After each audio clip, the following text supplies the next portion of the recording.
सातत्याने या संदर्भात अटी शर्ती आहे तशी मागणी होत होती। आज जवळपास आमच्या रणधीर सावरकरांच्या नेतृत्वात महायुतीचे सर्व आमदार मला भेटले आणि त्यांनी सगळ्यांनी मागणी केली की ही 50,000ची अट तुम्ही काढून टाका। त्यावेळी त्यांनाही मी आकडेवारी दाखवली।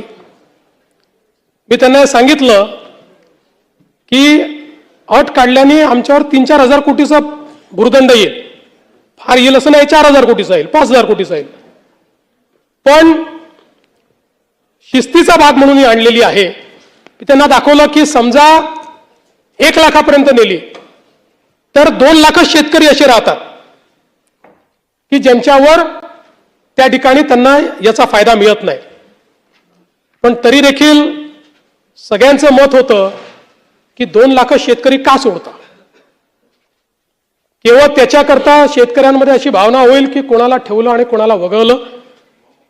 त्यामुळे मी आर्थिक शिस्त सांगत होतो आणि ते लोक मला हे सांगत होते की आपण व्यापक विचार केला पाहिजे आणि शेवटी लोकशाही आहे, त्यामुळे लोकशाहीमध्ये त्यांचा व्यापक विचार मी मान्य केला।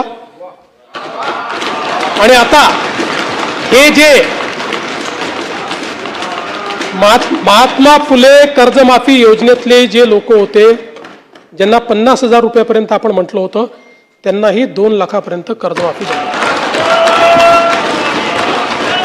आणि त्यासोबत 26-27चा जो नियम आहे तोही वगळण्यात येईल। आता आपल्याकडे तर सगळं आहेच, 26 मध्ये कोणी कोणी पैसे भरले आहेत जसे यांनी सांगितलं 95% लोकांनी पैसे भरले। त्यामुळे आता त्याच्या आधीच्या 3 वर्षातले कुठलेही 2 वर्ष ज्यांनी रेग्युलर भरलेले आहेत ते सगळे लोक याकरता पात्र होतील।